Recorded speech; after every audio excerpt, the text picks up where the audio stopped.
اور یہ جو ربیع الاول کا مہینہ ہمیں پیغام دے کے جاتا ہے،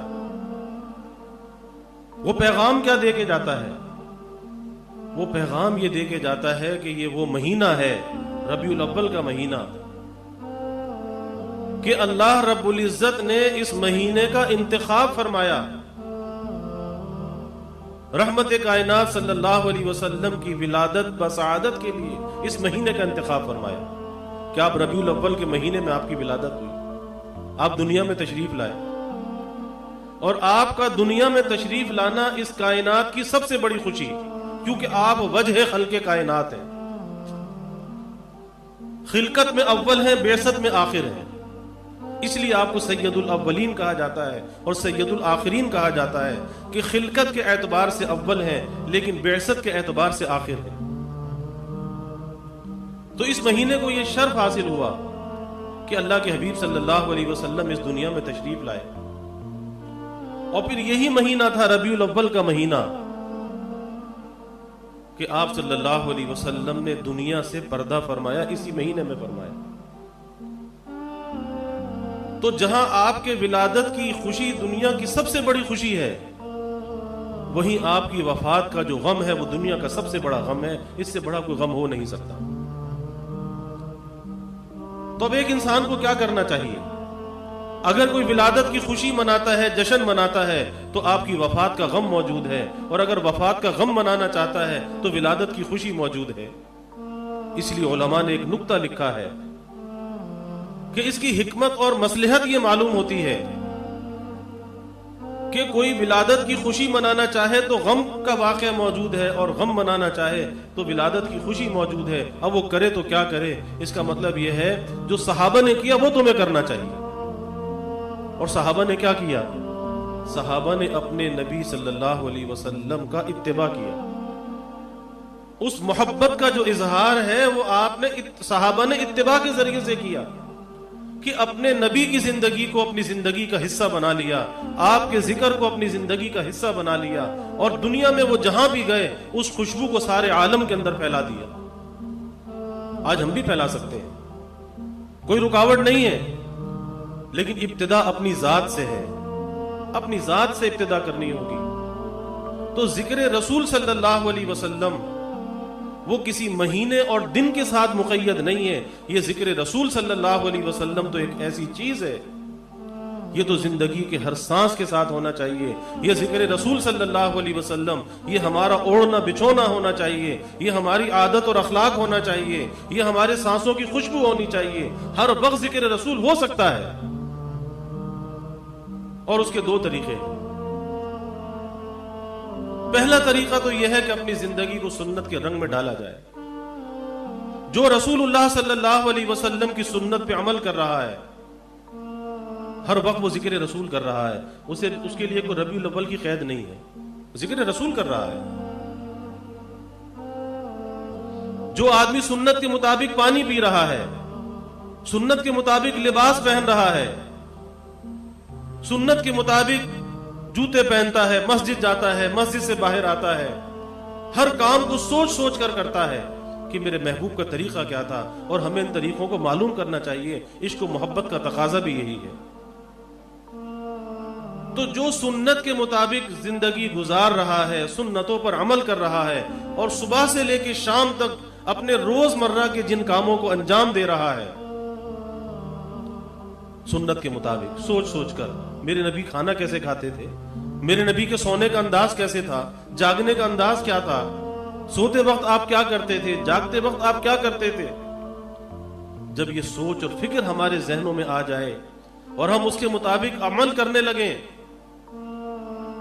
ایسا شخص ہر وقت ذکر رسول کر رہا ہے، اس کے لیے کسی ربیع الاول کے انتظار کی ضرورت نہیں۔ تو عشق رسول کا تقاضا تو یہ ہے کہ ذکر رسول ہر وقت ہونا چاہیے، ہر سانس کے ساتھ ہونا چاہیے، اور ہو سکتا ہے۔ اور اگر ہم اتنے ہی بے ہمت ہیں، ہم کمزور ہیں، اور ہم ڈرتے ہیں کہ ہم ساری سنتوں پر کیسے عمل کریں، تو بھائی جتنا کر سکتے اتنا تو شروع کر دو۔ ایک سنت پہ عمل کر سکتے ہو، ایک شروع کر دو، ایک سے شروع کر دو۔ ایک سنت دوسری سنت کی طرف لے جائے گی، دوسری سنت تیسری سنت کا راستہ کھول دے گی۔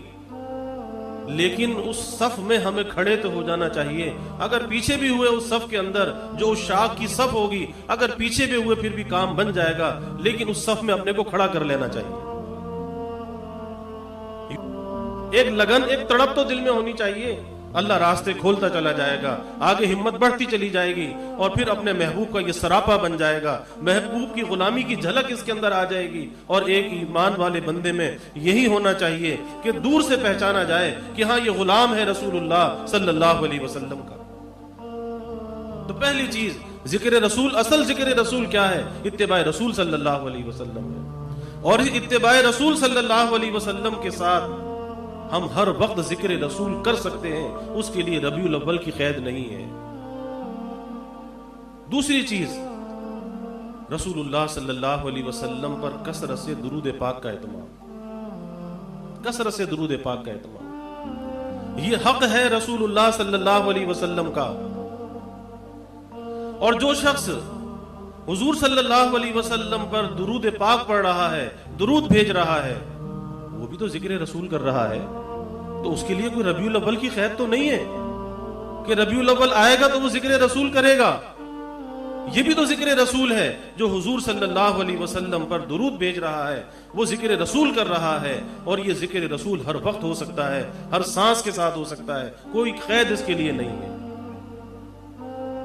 تو میں یہ کر رہا ہوں کہ ذکر رسول کو اپنی زندگی کا حصہ بنائیے, اس ذکر رسول کو اپنی طاقت اور قوت بنائیے, اس ذکر رسول کو اپنی نجات کا ذریعہ بنائیے, آپ کی شفاعت کا ذریعہ بنائیے.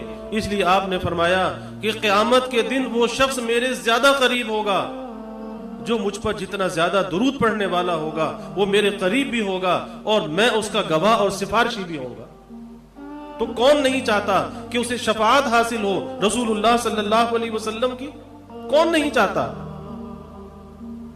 تو بھائی درود پاک کی عادت ہونی چاہیے.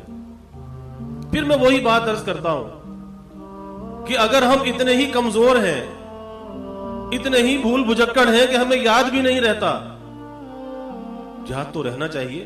جب کھانا یاد رہتا ہے, ناشتہ یاد رہتا ہے, چائے یاد رہتی ہے, دنیا کے کام یاد رہتے ہیں, تو محبوب پر درود بھیجنا بھی تو یاد رہنا چاہیے. یہ کیوں بھول جاتے ہیں؟ یہ بھی تو ہماری غذا ہے, روح کی غذا ہے, ایمان کی غذا ہے. یہ کیوں بھول جاتے ہیں؟ اس لیے بھول جاتے ہیں کہ اسے ضروری نہیں سمجھتے. جو ضرورت کی چیزیں اسے یاد کر لیتے ہیں, اور جو جسے ضروری نہیں سمجھتے وہ کبھی یاد نہیں آتی, کبھی زبان پہ ذکر نہیں آتا. تو یہ بے وفائی, یہ بے وفائی. اور پھر روزانہ کوئی ایک مقدار ایسی ہونی چاہیے, جیسے آدمی پتا ہے نا کہ 2 روٹی کھاتا ہے تو پیٹ بھر جاتا ہے, اور اس سے کم کھائے تو کمزوری محسوس ہونے لگتی ہے. تو ایسے اپنے روح کی غذا مقرر کرنی چاہیے جس میں ذکر ہے, تلاوت ہے, درود پاک ہے, استغفار ہے. یہ روح کی غذا ہے. اس کی بھی تو کوئی کوانٹٹی, کوئی مقدار ہونی چاہیے کہ جسم کو غذا دی جائے اور روح کو نہ دی جائے. جبکہ یہ جسم روح کو لے کے نہیں چل رہا بلکہ روح جسم کو لے کے چل رہی ہے, اور اس روح کو بھی غذا کی ضرورت ہے, اور روح کی غذا اللہ کا ذکر ہے. تو اس روح کو بھی غذا دینی چاہیے. اور درود پاک اس روح کی سب سے اعلیٰ غذا ہے, بہت اعلیٰ غذا ہے, کہ جو اللہ کی بارگاہ میں ہر حال میں مقبول ہے. اور درود پاک پڑھنے والا بھی اللہ کی بارگاہ میں مقبول ہو جاتا ہے, کیونکہ جب یہ اللہ سے بار بار التجا کرتا ہے, اس کا تعلق جڑ جاتا ہے رسول اللہ صلی اللہ علیہ وسلم کے ساتھ. تو بھائی ہمیں اپنے معمولات میں درود پاک کو شامل کرنا چاہیے. کوئی نہ کوئی ایسی مقدار ہونی چاہیے کہ ہم درود پاک کا اہتمام کریں. اور درود پاک کے بہت سے صیغے ہیں, اس میں سب سے چھوٹا جو درود ہے اور جو مسنون بھی ہے وہ صلی اللہ علیہ وسلم, صلی اللہ علیہ وسلم. اور درودوں میں سب سے افضل جو درود ہے وہ درود ابراہیمی ہے جو ہم نماز میں پڑھتے ہیں. تو اللہ تعالیٰ سے دعا بھی کرنی چاہیے کہ اللہ اپنے حبیب صلی اللہ علیہ وسلم کے ساتھ ہمیں وفا کا تعلق نصیب فرمائے, اور ہمیں زندگی کے ہر سانس اور ہر لمحے میں ذکر رسول صلی اللہ علیہ وسلم کی توفیق اللہ ہمارے شامل ہے.